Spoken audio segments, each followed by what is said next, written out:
Hello friends. स्वागत है आप सभी का अपने यूट्यूब चैनल मंजिल तक पर। फ्रेंड्स, आज की इस वीडियो में हम लोग देखने वाले हैं बजट 2021 से संबंधित महत्वपूर्ण क्वेश्चंस। इसके अंतर्गत हम लोग देखेंगे कि इस बजट में क्या चीज़ सस्ता हुआ, क्या महंगा हुआ। 75 साल से ऊपर के लोगों को नहीं भरना होगा टैक्स। केंद्रीय बजट मोबाइल ऐप के बारे में जानेंगे। आज़ादी के बाद पहली बार पेपरलेस बजट पास हुआ। बजट 2021 के सभी योजनाओं की सूची को हम लोग देखेंगे। तो फ्रेंड्स, बने रहिएगा वीडियो के लास्ट तक। इससे पहले अगर आप चैनल पर पहली बार आए तो प्लीज़ चैनल को सब्सक्राइब करके बेल आइकन को प्रेस कर लें, जिससे कि आने वाले वीडियोज के नोटिफिकेशन सबसे पहले आप सभी को मिल सके। आइए देखते हैं। 1 फरवरी को पेश होने वाले बजट से आयकरदाताओं को बड़ी उम्मीद थी। करदाता आयकर में छूट की मांग कर रहे थे। करदाताओं का कहना था कि 5 लाख तक की आय को कर मुक्त किया जाए। बजट को लेकर सबसे ज़्यादा उत्सुकता आयकरदाताओं को ही होती है। हर साल की तरह वे इनकम टैक्स में छूट की मांग कर रहे थे। आइए देखते हैं। वित्त मंत्रालय निर्मला सीतारमण ने ऐलान किया कि जब दुनिया इतने बड़े संकट से गुजर रही है, तब सभी की नज़रें भारत पर हैं। ऐसे में हमें अपने टैक्स पेयर्स को सभी सुविधाएं देनी चाहिए। वित्त मंत्रालय ने सीनियर सिटीजन के लिए स्पेशल ऐलान किया कि 75 साल से अधिक उम्र वाले सीनियर सिटीजन को अब टैक्स में राहत दी गई है। अब 75 साल से अधिक उम्र वालों को ITR नहीं भरना पड़ेगा। निर्मला सीतारमण ने ऐलान किया कि NRI लोगों को टैक्स भरने में काफ़ी मुश्किलें होती थी, लेकिन अब इस बार उन्हें डबल टैक्स सिस्टम से छूट दी जा रही है। वित्त मंत्रालय ने ऐलान किया कि स्टार्टअप को जो टैक्स देने में शुरुआती छूट दी गई थी, उसे अब 31 मार्च 2022 तक बढ़ा दिया गया है। IDBI बैंक के साथ साथ 2 बैंक और एक पब्लिक सेक्टर कंपनी में विनिवेश होगा। इसके लिए कानून में बदलाव होंगे। LIC के लिए भी IPO लाया जाएगा। वित्त मंत्री निर्मला सीतारमण ने बजट 2021-22 में व्यक्तिगत आयकर दरों स्लैब में कोई बदलाव नहीं किया। नई वैकल्पिक व्यवस्था के तहत 2.5 लाख रुपए की आय पर कोई कर नहीं लगता, जबकि 2.5 to 5 लाख रुपए की आय पर 5% और 5 से 7.5 लाख रुपए आय पर 10% टैक्स लगता है। टैक्स भरने वाले करदाताओं को इस बार भी बजट में कुछ खास नहीं मिला है। वित्त मंत्रालय निर्मला सीतारमण की ओर से टैक्स स्लैब में कोई भी बदलाव नहीं किया गया है। ऐसे में मिडिल क्लास को बजट से पहले जितना भी उम्मीद था, वो वैसी की वैसी ही रह गई। अब हम देखने वाले हैं कि इस बजट में क्या चीज़ें महंगी हुई और क्या चीज़ें सस्ती हुई। तो फ्रेंड्स, विदेशी चमड़ा महंगा होगा, सोलर इन्वर्टर महंगा होगा, विदेशी मोबाइल और चार्जर महंगे होंगे, मोबाइल से जुड़ी एसेसरीज की भी कीमतों में इजाफा होगा, मोबाइल महंगे होंगे, मोबाइल पार्ट्स पर छूट घटी, रत्न जेवरात महंगे होंगे, जूते महंगे होंगे, आयातित auto part, petrol diesel, solar cell, विदेशी खाद्य तेल, गाड़ियों के पार्ट्स, इलेक्ट्रॉनिक उपकरण, इम्पोर्टेड कपड़े, ये सभी चीज़ें जो है वो महंगी होंगी। कौन सी चीज़ें सस्ती होंगी? तो फ्रेंड्स, सोना और तांबे का सामान सस्ता होगा, लोहा और स्टील सस्ता होगा, चमड़े के उत्पाद सस्ते होंगे, नायलॉन और पेंट सस्ते होंगे, नायलॉन के कपड़े सस्ते होंगे, ड्राई क्लीनिंग, पॉलिस्टर के कपड़े, तांबे की वस्तुएं, बीमा, बिजली, ये सभी चीज़ें सस्ती होंगी। नेक्स्ट अगर हम बात करें केंद्रीय बजट मोबाइल ऐप के बारे में, तो फ्रेंड्स, केंद्रीय वित्त मंत्री निर्मला सीतारमण ने सभी हितधारकों को केंद्रीय बजट की जानकारी आसान और तुरंत पहुंच प्रदान करने के लिए केंद्रीय बजट मोबाइल ऐप लॉन्च किया। इस ऐप पर भारत के सभी संसद सदस्यों और आम जनता को बजट से संबंधित पूरी जानकारी मिलेगी। केंद्र सरकार ने आम जनता को बजट की हर बात बताने के लिए एक नया ऐप लॉन्च किया है। वित्त मंत्री निर्मला सीतारमण ने लॉन्चिंग के अवसर पर कहा कि यह ऐप पर लोग वार्षिक वित्तीय विवरण, AFS, अनुदान की मांग, DG और वित्त विधेयक आदि सहित 14 केंद्रीय बजट दस्तावेजों को देखने की सुविधा प्रदान करता है। ऐप संसद में भारत के वित्त मंत्री द्वारा केंद्रीय बजट प्रस्तुत करने के बाद उपलब्ध होगा। 14 केंद्रीय बजट दस्तावेजों को देखने की सुविधा प्रदान करता है। नेक्स्ट अगर हम बात करें इस ऐप के बारे में, तो फ्रेंड्स, केंद्रीय वित्त मंत्री निर्मला सीतारमण ने बजट 2021 के लिए केंद्रीय बजट मोबाइल ऐप लॉन्च कर दिया है। भारत सरकार के इस ऐप को आप गूगल ऐप स्टोर से डाउनलोड कर सकते हैं। ऐप स्टोर में जाकर आपको यूनियन बजट टाइप करें। जिस ऐप के नीचे NIC गवर्नमेंट मोबाइल ऐप्स लिखा हो, उसे डाउनलोड कर लें। आप इस ऐप को www.indiabudget.gov.in से भी डाउनलोड कर सकते हैं। केंद्रीय वित्त मंत्रालय द्वारा तैयार इस ऐप में आप बजट 2021 में वित्त मंत्री का बजट भाषण, वार्षिक वित्तीय विवरण, अनुदान की मांग, फाइनेंस बिल और बजट के मुख्य बिंदुओं की जानकारी प्राप्त कर सकते हैं। तो फ्रेंड्स, आप बजट से संबंधित सभी जानकारी को प्राप्त करने के लिए आप केंद्रीय budget mobile app Google play store से डाउनलोड कर सकते हैं। बजट 2021 की एक मुख्य बात यह है कि फ्रेंड्स, इस बार का जो बजट है वो पेपरलेस, पहली बार बजट पेपरलेस पास हुआ है। फ्रेंड्स, कोरोना महामारी के कारण इस बार केंद्रीय बजट के पेपर प्रिंट नहीं होंगे। यह बजट पूरी तरह पेपरलेस होगा। आज़ादी के बाद यह पहला मौका होगा जब बजट के पेपर प्रिंट नहीं होंगे। मोदी सरकार अपना अगला बजट पेश करने जा रही है। वित्त मंत्री निर्मला सीतारमण 1 फरवरी 2021 को आम बजट पेश की। वित्त मंत्रालय निर्मला सीतारमण सुबह 11 बजे देश को ये आम बजट पेश की थी। फ्रेंड्स, पहली बार बजट पेपरलेस। गौरतलब है कि अभी तक सांसदों और मीडिया आदि के लिए बजट की कॉपी छापी जाती थी, लेकिन पहली बार बजट पेपरलेस होगा। इस बार सांसदों को बजट की सॉफ्ट कॉपी दी जाएगी। गौरतलब है कि वित्त मंत्री निर्मला सीतारमण 1 फरवरी को वित्त वर्ष 2021-22 का बजट पेश करेंगी। ठीक, 1 फरवरी को पेश की। फ्रेंड्स, बजट से रिलेटेड जितने भी क्वेश्चंस बन सकते हैं, हम इस वीडियो के लास्ट में आप सभी को सभी इंपॉर्टेंट क्वेश्चंस देने की कोशिश करेंगे। नेक्स्ट है सॉफ्ट कॉपी क्या होता है। तो फ्रेंड्स, इस बार बजट की सॉफ्ट कॉपी साझा की जाएगी। मीडिया रिपोर्ट के अनुसार यूनियन बजट और इकोनॉमिक सर्वे के दस्तावेज दोनों ही नहीं छापे जाएंगे और सभी को सॉफ्ट कॉपी दी जाएगी। संसद के सभी सदस्यों को आम बजट की सॉफ्ट कॉपी मिलेगी। नेक्स्ट है बजट सत्र क्या होता है। तो फ्रेंड्स, गौरतलब है कि संसद का बजट सत्र 29 जनवरी से शुरू हो गया और 8 अप्रैल तक चलेगा। यह 2 चरणों में होगा। पहला चरण जनवरी में शुरू होकर 15 फरवरी तक चलेगा, जबकि इसका दूसरा चरण 8 मार्च से 8 अप्रैल तक होगा। 16 फरवरी से 7 मार्च तक का ब्रेक रहेगा। पिछले साल कोरोना के बढ़ते मामलों के कारण संसद का शीतकालीन सत्र आयोजित नहीं किया गया था। अगर हम बात करें, बजट छापने की जो प्रक्रिया होती है वो वित्त मंत्रालय के लिए एक त्यौहार की तरह होती है। इसे छापने में काफ़ी गोपनीयता बरती जाती थी। हर साल लगभग 100 कर्मचारी करीब 15 दिनों तक पूरी तरह से वित्त मंत्रालय के दफ्तर में बंद हो जाते थे और मंत्रालय के प्रेस में ही बजट छापा जाता था। अब हम बात करते हैं महत्वपूर्ण योजनाओं की सूची के बारे में, जिन योजनाओं को इस बजट के अंतर्गत कवर किया गया है। तो फ्रेंड्स, वित्त मंत्रालय निर्मला सीतारमण ने 1 फरवरी 2021 को लोकसभा में अपना बजट पेश किया। उन्होंने केंद्रीय बजट पेश करते हुए कहा कि अगली जनगणना भारत के इतिहास की पहली डिजिटल जनगणना होगी। उन्होंने 2021-22 का बजट पेश करते हुए लेह में उच्च शिक्षा की सुगमता के लिए केंद्रीय विश्वविद्यालय बनाने का प्रस्ताव दिया।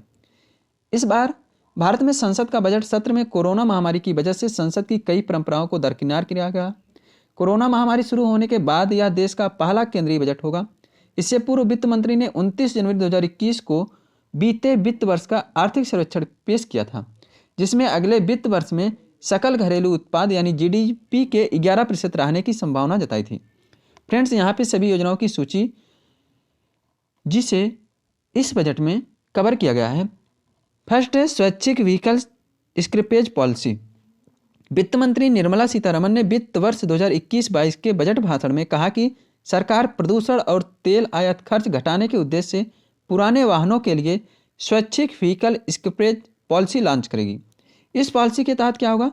इस पॉलिसी के तहत निजी वाहनों को 20 साल और कमर्शियल वाहनों को 15 साल में फिटनेस टेस्ट किया जाएगा। स्वैच्छिक वाहन स्क्रैपिंग पॉलिसी की घोषणा जल्द ही अलग से की जाएगी। तो फ्रेंड्स, स्वैच्छिक व्हीकल स्क्रैपेज पॉलिसी की घोषणा अलग से की जाएगी। नेक्स्ट है स्वच्छ भारत मिशन, शहरी स्वच्छ भारत मिशन। वित्त मंत्रालय निर्मला सीतारमण ने वित्त वर्ष 2021-22 का आम बजट पेश करते हुए कहा कि शहरी स्वच्छ भारत मिशन के अगले चरण 2 में 5 साल 2021 से 2026 के लिए 1,41,678 करोड़ रुपए आवंटित किए गए हैं। यह योजना sludge management, waste water treatment, स्रोत अलगाव, शहरी निर्माण से कचरे के प्रबंधन पर ध्यान केंद्रित करेगी। शहरी स्वच्छ भारत मिशन के अंतर्गत टोटल इतने रुपए आवंटित हुए हैं, 1,41,678 करोड़ रुपए। नेक्स्ट अगर हम योजना की बात करें, इस बजट में 6 स्तंभों, ये जो बजट है 2021-22 का, ये टोटल 6 स्तंभों पर आधारित है। यहाँ पे आपको बताया गया है कि कौन कौन से 6 स्तंभ हैं। तो फ्रेंड्स, वित्त मंत्री निर्मला सीतारमण ने बताया कि 2021-22 का बजट 6 स्तंभों पर आधारित है। उन्होंने कहा कि पहला जो है वो स्वास्थ्य और कल्याण, दूसरा जो है भौतिक वित्तीय पूंजी और इंफ्रास्ट्रक्चर, जबकि तीसरा जो है आकांक्षी भारत के लिए समावेशी विकास, चौथा जो है मानव पूंजी में नवजीवन का संचार करना, पांचवा है नवाचार व रिसर्च एंड डेवलपमेंट, और छठा जो है वो न्यूनतम सरकार अधिकतम शासन। ये 6 स्तंभ पर ये जो 2021 का बजट है वो आधारित है। नेक्स्ट जो है वो राष्ट्रीय शिक्षा नीति के तहत सशक्तिकरण।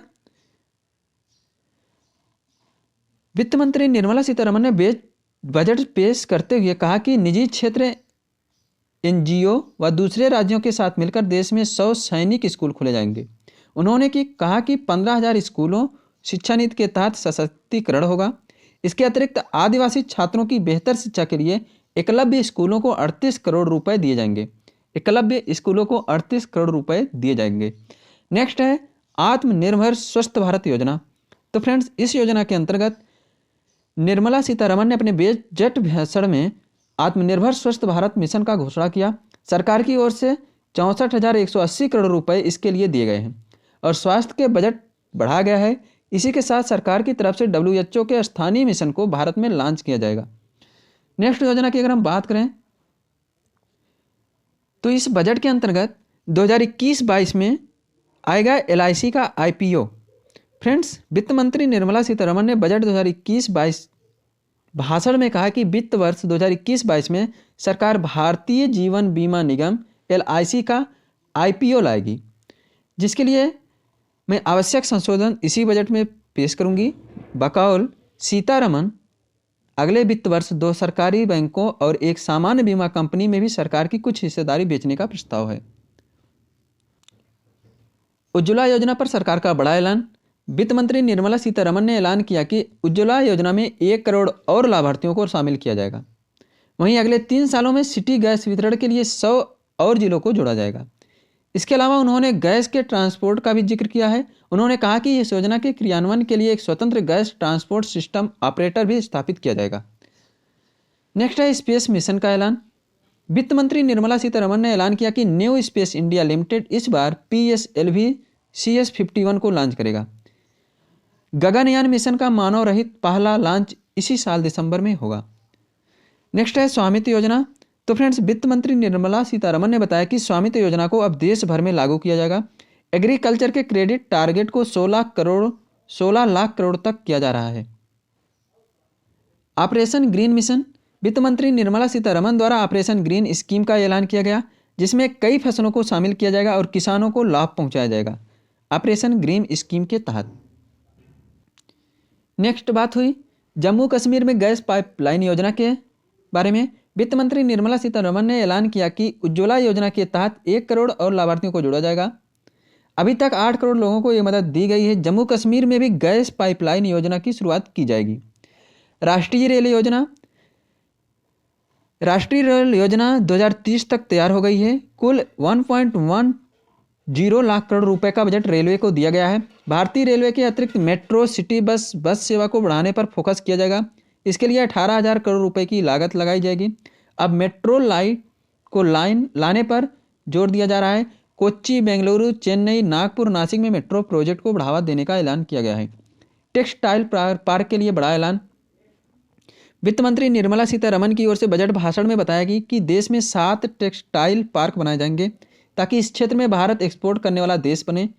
ये पार्क 3 साल में तैयार किए जाएंगे। वित्त मंत्री की ओर से विकास वित्तीय संस्थान DFI बनाने का ऐलान किया गया, जिसमें 3 साल के भीतर 5 लाख करोड़ रुपए के उधारी प्रोजेक्ट हों। सरकार के इस कदम से आर्थिक विकास को बढ़ावा मिलेगा, क्योंकि इससे पूंजी प्रवाह बढ़ेगी और पूंजी बाजार एक्टिव होंगे। लंबे समय से भी इसमें वित्तीय सुधार होगा। निर्माण और आवास परियोजनाओं के लिए इससे ऋणों की उपलब्धता बढ़ाने में भी मदद मिलेगी। अब हम बात करते हैं बजट 2021 से रिलेटेड क्वेश्चंस के बारे में। फ्रेंड्स, अगर वीडियो अच्छी लग रही है तो प्लीज़ वीडियो को लाइक कीजिएगा, शेयर कीजिएगा तथा चैनल पर पहली बार आए तो प्लीज़ चैनल को सब्सक्राइब करके बेल आइकन को प्रेस कर लीजिएगा, जिससे कि आने वाले वीडियोज़ के नोटिफिकेशन सबसे पहले आप सभी को मिल सके। क्वेश्चन है, वित्त मंत्री निर्मला सीतारमण के मुताबिक सीनियर सिटीजन के लिए स्पेशल ऐलान में कितने साल से अधिक आयु वाले लोगों को अब ITR नहीं भरना होगा? तो फ्रेंड्स, इसका राइट आंसर होगा ऑप्शन बी, 75 साल से अधिक आयु वाले लोग अब ITR नहीं भरेंगे। नेक्स्ट है, केंद्रीय बजट 2021-22 में डबल टैक्स सिस्टम से किन लोगों को छूट दी जा रही है? तो फ्रेंड्स, इसका राइट आंसर होगा ऑप्शन सी, अप्रवासी भारतीयों को। अप्रवासी भारतीयों को केंद्रीय बजट 2021-22 में डबल टैक्स सिस्टम से छूट दी जा रही है। नेक्स्ट क्वेश्चन, भारत का केंद्रीय बजट 2021-22 संसद सत्र किस तारीख तक चलेगा? तो फ्रेंड्स, इसका राइट आंसर होगा ऑप्शन नंबर ए, 8 अप्रैल तक। भारत का केंद्रीय बजट 2021-22 जो है वो 8 अप्रैल तक चलेगा। नेक्स्ट है, भारत का केंद्रीय बजट 2021-22 पहली बार किस रूप में पेश किया गया? तो फ्रेंड्स, इसका राइट आंसर होगा ऑप्शन नंबर सी, बजट की सॉफ्ट कॉपी के रूप में।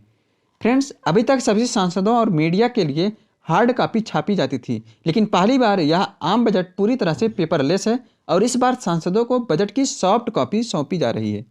नेक्स्ट है, भारत की वित्त मंत्री ने इस साल के आम बजट के लिए कौन सा ऐप लॉन्च किया है? तो फ्रेंड्स, इसका राइट आंसर होगा ऑप्शन नंबर ए, केंद्रीय budget mobile app. Next question, Bharat के केंद्रीय बजट 2021-22 के लिए लॉन्च किए गए ऐप में वित्त विधेयक सहित कुल कितने केंद्रीय बजट दस्तावेजों को शामिल किया गया है? तो इसका राइट आंसर होगा ऑप्शन नंबर डी, 14 केंद्रीय बजट दस्तावेज। 14 केंद्रीय बजट दस्तावेजों को भारत के केंद्रीय बजट 2021-22 के लिए लॉन्च किए गए ऐप में शामिल किया गया है। नेक्स्ट है, केंद्रीय बजट 2021-22 में इनमें से कौन सी दो चीज़ें महंगी हुई हैं? तो फ्रेंड्स, अगर हम महंगी वस्तु की बात करें तो रत्न और जूते, इसका राइट आंसर होगा ऑप्शन नंबर सी। नेक्स्ट है, केंद्रीय बजट 2021-22 में इनमें से कौन सी चीज़ें सस्ती हुई हैं? तो फ्रेंड्स, अगर सस्ती चीज़ों की बात करें तो लोहा और स्टील, ये दोनों वस्तुएं सस्ती हुई हैं। हमने वीडियो के स्टार्टिंग में ही सस्ती वस्तुएं महंगी वस्तुओं के बारे में बता दिया था, तो फ्रेंड्स वहाँ से भी आप इसको लगा सकते हैं। नेक्स्ट क्वेश्चन, वित्त मंत्री निर्मला सीतारमण ने केंद्रीय बजट 2021-22 में भारत में कहाँ यूनिवर्सिटी बनाने का ऐलान किया है? तो फ्रेंड्स, इसका राइट आंसर होगा लेह। जम्मू कश्मीर लेह में वित्त मंत्री निर्मला सीतारमण ने केंद्रीय बजट 2021-22 में यूनिवर्सिटी बनाने का ऐलान किया है। नेक्स्ट क्वेश्चन है, वित्त मंत्री निर्मला सीतारमण ने केंद्रीय बजट 2021-22 में आत्मनिर्भर स्वस्थ भारत योजना के लिए कितनी धनराशि प्रदान की है? तो फ्रेंड्स, 64,180 करोड़ रुपए जो है वो आत्मनिर्भर स्वस्थ भारत योजना के लिए आवंटित की गई है।